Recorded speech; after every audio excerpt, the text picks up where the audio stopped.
Al principio, la escena comenzó con una vista de un edificio escolar y un aula donde cada estudiante se puso de pie y dijo «inclinarse». Kurusu Ryo, que había estado durmiendo en su pupitre, abrió los ojos, bostezó y dijo que se había quedado dormido. Sosteniendo su teléfono inteligente en la mano, Kurusu pensó que él, Kurusu Ryo, era un estudiante de primer año de secundaria. Luego pensó que había sido un sueño extrañamente nostálgico. En ese momento, alguien habló diciendo que eso era típico de Ryo-kun. Kurusu se giró y vio a Miara Sumi sonriendo. Miara comentó que había estado durmiendo durante toda la hora de tutoría y que ya era hora de irse a casa. Kurusu la llamó por su nombre, Miara, y pensó que ella era Miara, una estudiante de primer año de secundaria. Kurusu dijo que, en lugar de solo observarlo, desearía que lo hubiera despertado. Miara respondió que estaba durmiendo tan cómodamente que debía estar teniendo un sueño realmente bueno y se preguntó si había soñado con una cita con su ídolo favorito. Kurusu respondió con incertidumbre y Miara, bromeando, le preguntó si había acertado. Con una sonrisa, Miara dijo que debería adivinar quién era, y con una expresión feliz afirmó que debía ser la reina que aparecía al atardecer y gobernaba la mitad del mundo de la oscuridad, la pesadilla de Calamity Girl. Kurusu, sorprendido, preguntó cómo lo sabía y si era psíquica. Miara se rió y señaló su teléfono diciendo que esa era la razón. Kurusu miró su teléfono y pensó que recordaba haberse quedado dormido mientras leía ese artículo. Luego se dio cuenta de que Miara no era psíquica, sino una detective. Miara se rió de nuevo y dijo que era una deducción básica, llamándolo Watson-kun. Con una sonrisa, añadió que aún así, a Kurusu también le gustaba Mia-chan y reveló que ella también era fan. Kurusu, sorprendido, admitió que ciertamente había visto mucho a Mia-chan también. Luego pensó en la pesadilla de Calamity, que había sido descubierta y había avanzado a la industria del entretenimiento. Hizo un debut impactante como ídolo de octavo grado de Synthrom, y su fuerte e inquebrantable personalidad había sido aceptada por el público. Actuando como una existencia solitaria y elevada, sus canciones y bailes con su visión única y solitaria del mundo se habían vuelto completamente virales. Habían ganado una popularidad carismática, especialmente entre su generación, y había estado a punto de alcanzar la cima del mundo de los ídolos. Sin embargo, justo antes del primer aniversario de su debut, se había retirado repentinamente. Kurusu dijo que ya habían pasado 6 meses desde que se retiró y que era una lástima especialmente porque había sido tan popular. Mientras estiraba su cuerpo, Miara le dijo que realmente iba a su propio ritmo y se rió, diciendo que todos habían estado prestando atención a su cara dormida durante la tutoría. Kurusu preguntó si había hecho una cara tan graciosa, y se preguntó en voz alta si alguien podría haberle tomado una foto. Miara, divertida, le dijo que estaba siendo increíblemente descarado y sonrió diciendo que Kurusu no buscaba atención. Añadió que si acaso parecía que solo la tenía a ella como amiga, y aún así seguía atrayendo atención. Kurusu respondió diciéndole que no lo apuñalara con su cuchillo de palabras. Miara se rió, lo señaló y dijo que, aunque recibía tanta atención, no se resistía en absoluto. Kurusu respondió que suponía que sí, y abrazó su mochila diciendo que no era como si le estuvieran quitando algo. Pensó que si empezaba a preocuparse por las miradas de la gente, no habría fin. De repente, otra chica llamó disculpándose con Miat por hacerla esperar y diciendo que acababa de terminar su turno de día. Kurusu reconoció a Kanagi Nagi, una estudiante de primer año de secundaria, y pensó que si recordaba correctamente, era la presidenta de la clase con un nombre raro. Miara corrió hacia Nagi diciendo «Guess», y le dijo que estaba bien y que no tenía que hacer el trabajo de la persona de turno que había estado ausente. Nagi se rió, miró a Kurusu y lo saludó con una expresión tensa. Kurusu se levantó de su pupitre, le devolvió el saludo y pensó que era una molestia. Mientras caminaba hacia ellas pensó que era la primera vez que hablaban cara a cara, así que no sabía cómo actuar. Kurusu miró a Nagi y pensó que de alguna manera sentía un sentido de rechazo. Nagi parecía asustada y Miara rápidamente se interpuso entre ellos disculpándose y explicando que Nagi era tímida. Kurusu dijo que si ese era el caso, entonces había hecho algo malo. Nagi lo negó nerviosamente, y Kurusu recordó que se convirtió en presidenta de la clase porque todos a su alrededor la habían obligado a hacerlo ya que no podía decir que no. Nagi estuvo de acuerdo, diciendo que probablemente así había sido. Luego Miara le recordó a Kurusu que hace un momento había dicho que no le importaba recibir atención y le preguntó cuál era el truco para no preocuparse por las miradas de la gente. Kurusu dijo que era un truco, y explicó que había un método clásico en el que uno imaginaba a las personas a su alrededor como patatas. Miara dijo que había oído eso muchas veces, que era una sugerencia para que la gente no se pusiera nerviosa en el escenario. Kurusu continuó diciendo que, aunque todos a su alrededor fueran patatas, si uno se veía a sí mismo como el único humano, se sentiría alienado. Tanto Nagi como Miara se sorprendieron y exclamaron con incredulidad. Kurusu pensó en un mundo donde la humanidad había perecido y las patatas caminaban orgullosamente dejándolo a él como el último humano. Luego dijo que si lo pensaba de esa manera, estaría tan desesperado por sobrevivir como para tener tiempo de estar nervioso o algo por el estilo. Finalmente, Kurusu concluyó que, por lo tanto, el truco era imaginar a todos a su alrededor como patatas.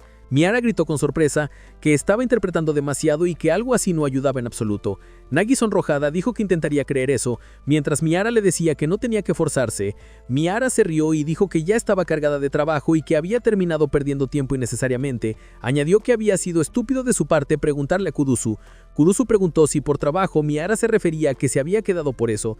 Miara abrazó a Nagi y dijo que así era, explicando que el uniforme de Nagi era un poco grande, así que lo iba a ajustar porque estaba en el club de costura.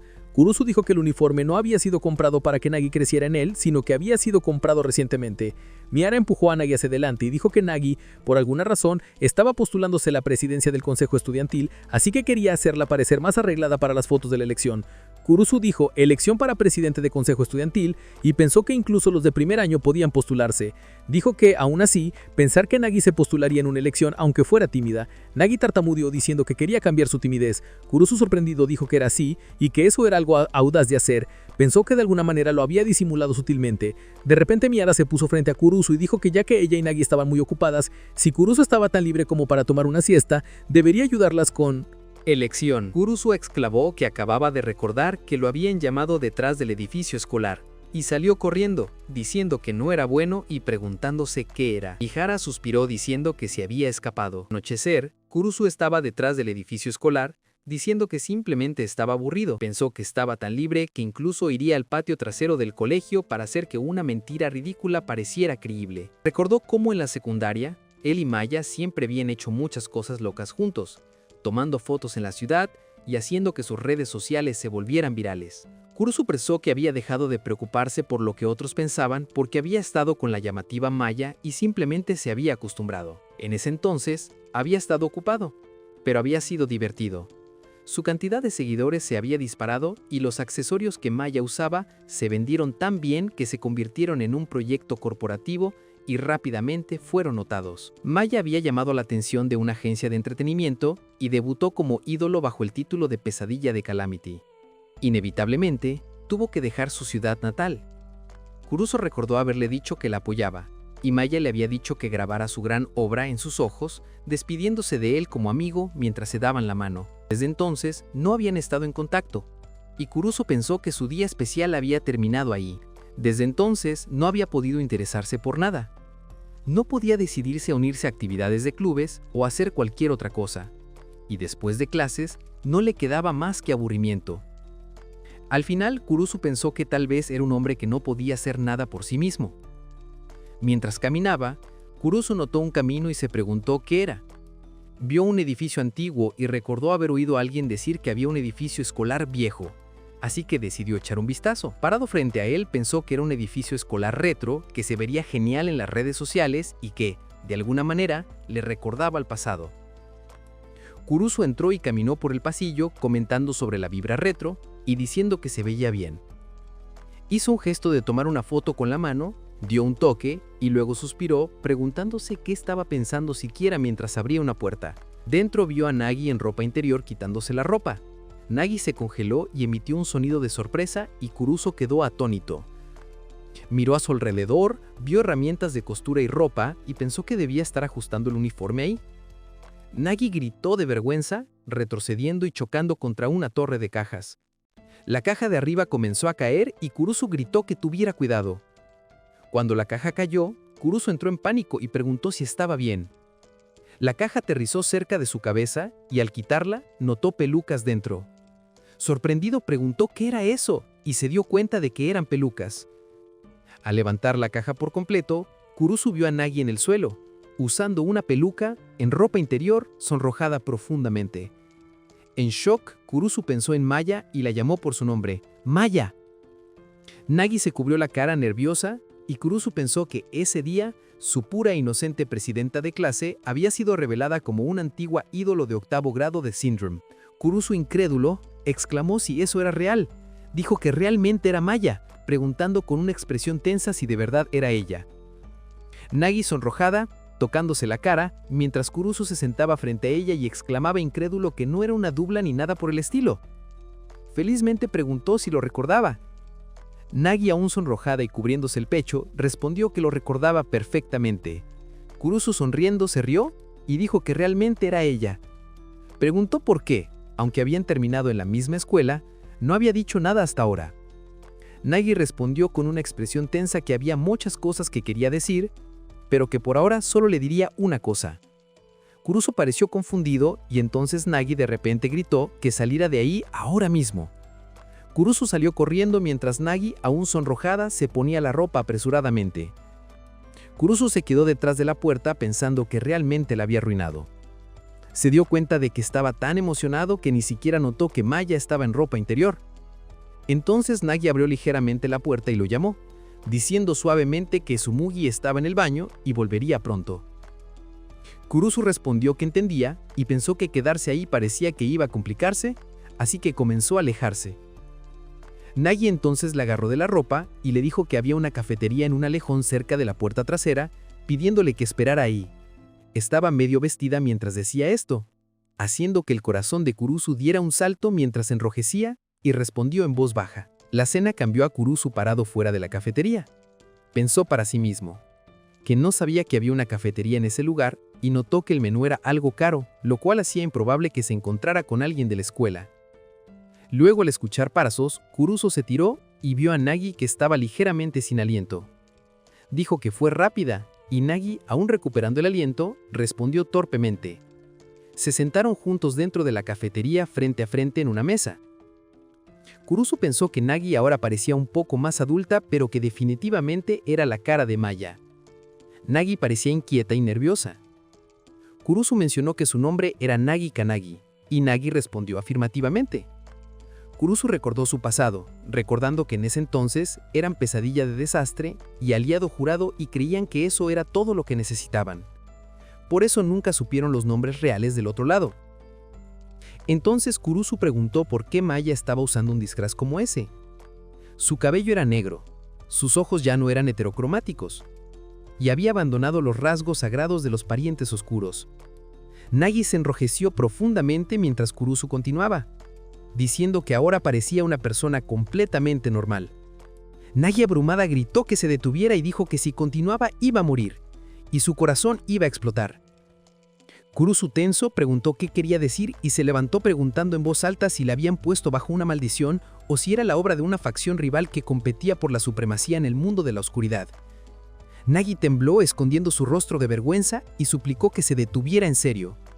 Kurusu, sin comprender, preguntó por qué reaccionaba así, recordándole que él era su aliado jurado, unido a ella por un pacto del alma y que podía haber ido a hablar con él de cualquier cosa. Enrojecida intensamente, Nagi golpeó la mesa y gritó que sabía exactamente lo que estaba haciendo y la estaba molestando.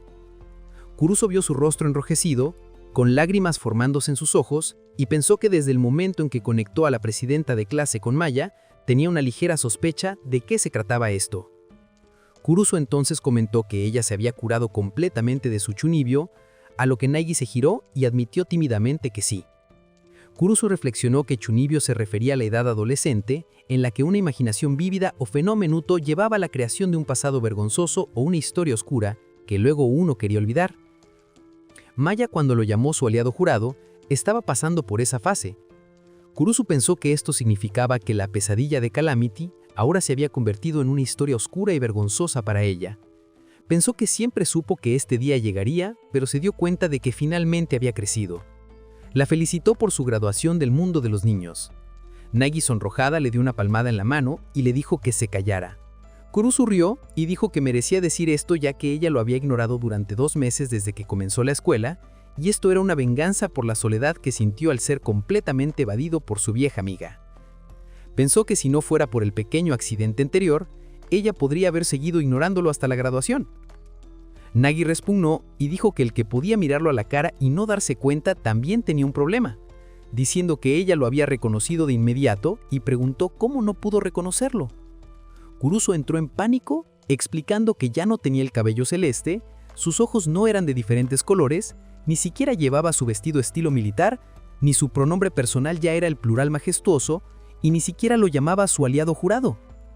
Nagi, sonrojada y llorando, dijo que estaba poniendo un rallador a las partes blandas de su alma y frotándole salsa tabasco. Kurusu apresuradamente se disculpó, pidiéndole que dejara de estar enojada, pero Nagi le dijo que dejara de llamarla Maya también. Kurusu pensó que el tema era un campo minado y estuvo de acuerdo, llamándole en su lugar la presidenta de clase. Nagi, aún sonrojada, le dijo que podía llamarla Nagi. Kurusu respondió que entendía y le dijo que ella podía seguir llamándolo aliado, como siempre lo había hecho. Nagi se enrojeció más fuerte y se negó a diciendo que ahora era diferente a su antiguo yo y que no tenía intención de destacar de una manera tan llamativa otra vez, porque su objetivo era vivir una vida escolar tranquila y pacífica sin destacar. Kurusu preguntó por qué, si ese era el caso, estaba postulándose para la elección del consejo estudiantil. Presidente, ya que una elección era el evento más destacado que existía y solo aumentaría el riesgo de que su verdadera identidad quedara expuesta. Añadió que la excusa que había dado en clase sobre querer cambiar su timidez tampoco era la verdadera razón. Nagi admitió que él era tan perspicaz como siempre y dijo que confesaría, pero solo porque era él. Le contó que vio una razón profunda detrás de esto y reveló que la personalidad de Chunibyo, de sus días como ídolo, había sido su verdadero yo. Kurusu pensó que ya lo sabía. Nagi continuó diciendo que un día de repente pensó para sí misma, «Espera, ¿no es lo que estoy haciendo algo vergonzoso?» Y que una vez que ese pensamiento entró en su mente, se dio cuenta de que todo sobre sí misma era doloroso de ver. Con una expresión sombría, dijo que el daño de esa realización había sido enorme. Kurusu respondió que entendía y dijo que por eso había dejado de ser ídolo. Pensó que la pesadilla de Calamity había sido una personalidad nacida del puro síndrome de octavo grado, y que precisamente porque era genuina, no falsa ni fabricada, había brillado con tanta intensidad y poseía algo especial que atraía a la gente. Pero precisamente por eso, una vez que su verdadero Chuninyo se curó, el daño había sido irreversible, ya que no era algo que hubiera creado actuando, y volver a ser como antes era imposible. Nagi admitió que aunque su razón principal para renunciar había sido centrarse en sus estudios, la verdad era que simplemente se había vuelto demasiado doloroso seguir interpretando ese personaje. Sin embargo, explicó que la industria del entretenimiento no era algo que uno pudiera abandonar fácilmente. Kurusu estuvo de acuerdo, diciendo que estar afiliado a una agencia de entretenimiento venía con un periodo de contrato. Pensó que la pesadilla de Calamity, que había estado a punto de conquistar el mundo, no era alguien a quien pudieran dejar ir fácilmente. Kurusu preguntó si tuvo que pagar una multa o algo para retirarse. Nagi tembló y explicó que su carrera aún estaba en sus primeras etapas, por lo que su paga era baja, y que había estado gastando todo su dinero en cosas para su personaje, ropa, accesorios y su habitación. Kurusu recordó que ella una vez dijo que había invocado una cámara individual de su castillo en el reino de la oscuridad al mundo mortal y dio un tour por su habitación a todos. Sonriendo lo mencionó, haciendo que Nagi se sonrojara de vergüenza. Kurusu añadió que su habitación había sido decorada con un estilo oscuro increíblemente ostentoso. Nagi gritó de humillación, preguntándose en voz alta por qué había gastado dinero en cosas tan inútiles, golpeó su cabeza contra la mesa y se lamentó de que absolutamente no necesitaba esa cama con dosel tamaño king. Kurusu, tenso, dijo que ya era suficiente recordar su sufrimiento financiero y cambió de tema, preguntando cómo había logrado retirarse si no tenía dinero. Nagi explicó que para que su agencia aprobara su retiro, tuvo que aceptar una condición, que era convertirse en la presidenta del consejo estudiantil de la escuela secundaria Suiko para finales de ese año. Kurusu se sorprendió, y Nagi explicó que su escuela tenía una larga historia y alguna vez había sido prestigiosa, con el consejo estudiantil en particular, teniendo un inmenso prestigio.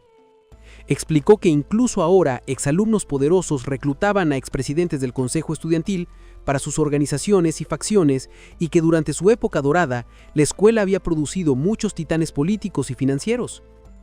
Kurusu, tenso, se dio cuenta de que era un sistema para reclutar talento prometedor temprano y que ahora entendía el trato. Señaló que en un trato así, solo ella se beneficiaría y se preguntó cuál era la ganancia de la agencia. Pensó que para que ellos ganaran algo mayor que lo que perdían, al dejar que la pesadilla de Calamity se retirara, tendría que ser algo lo suficientemente significativo como para conectarlos con un titán del mundo político o financiero. Kurusu, dándose cuenta de algo, dijo que debían querer que ella se convirtiera en presidenta del consejo estudiantil para construir conexiones y convertirla en su conducto personal hacia esos mundos. Nagi sonrió y confirmó que había adivinado correctamente. Añadió que si no lograba resultados para finales de año, la agencia la obligaría a retractarse de su retiro. Kurusu pensó que, dado lo popular que era Magia en ese momento, esa fecha límite tenía sentido. Preguntó si parecía que realmente podía ganar y Nagi respondió decepcionada que no, en lo más mínimo. Admitió que no tenía una red personal y ni siquiera entendía la situación actual de la escuela o sus problemas. Kurusu serio dijo que solo era junio de su primer año, así que era de esperarse. Sin embargo, Nagi dijo que su rival era una potencia, mientras que ella misma era una completa novata, llorando de frustración. Kurusu le dijo que sonaba duro, pero dijo que como su amigo la apoyaría, aunque no fuera mucho. Nagi se sorprendió y preguntó si realmente lo decía en serio. Kurusu sonriendo y dijo que la ídola de Chunibyo revivida, la pesadilla de Calamity, tendría su apoyo eterno. Nagi, embarazada, gritó que él estaba basando toda la conversación en la suposición de que ella perdería y que la mejor manera de evitar eso era que él apoyara su campaña meticulosamente con la gente, que es lo que ella quería que hiciese. Kurusu tenso dudó y explicó que básicamente estaba en la misma posición que ella, y dos completos aficionados trabajando juntos solo serían desorganizados. Nagi no estuvo de acuerdo, y sonrojando con una sonrisa, le dijo que, cuando se trataba de producirla, no había nadie mejor que él. Kurusu, sonriendo y sonrojando, dijo que si lo ponía de esa manera, no podía negarse. Nagi gritó que esta vez se iba en serio, y que no escucharía si intentaba retractarse más tarde. Tirando de la mesa, Kurusu sonrió y dijo que podía contar con él, declarando que cuando se trataba de producir combustible con su supremo afección por ella, no tenía igual. Nagi sonrojó y torpemente le dijo que no estaba buscando realmente afecto, solo un simple sentido de responsabilidad. Kurusu estuvo de acuerdo y tomó su mano, apretándola mientras decía que si fallaban, deberían ir con la estrategia de tener un matrimonio sorpresa repentino en 2 años para que ella pudiera retirarse usando eso como excusa. Nagi, sonrojando furiosamente, gritó que no estaba pidiendo ese nivel de responsabilidad y le dio una palmada en la mano, diciendo que preferiría ser obligada a volver a ser ídolo que hacer eso. Kurusu pensó que desafortunadamente para ese plan, las posibilidades de fracaso eran prácticamente nulas. Recordó que en su primer año de secundaria solo querían ser algo especial y habían luchado y se habían esforzado, intentando desesperadamente seguir corriendo hacia adelante. La pesadilla de Calamity se había convertido en una ídola popular a punto de conquistar el mundo, y él había sido el que creó esa esparca para ella. Ahora 2 personas como esas habían sido reunidas otra vez, y creía que ganar el trono especial de presidenta del consejo estudiantil era algo que lograrían con facilidad. La escena cambió al día siguiente, donde Kurusu vio a Nagi repartiendo volantes. Nagi, con el rostro enrojecido y la voz temblorosa, dijo: era candidata para la próxima elección de presidenta del consejo estudiantil, presentándose como Kanagi. Kurusu pensó para sí mismo que la Nagi de hoy era un completo introvertido con una ansiedad social paralizante, mientras continuaba repartiendo los volantes, enrojeciendo y temblando.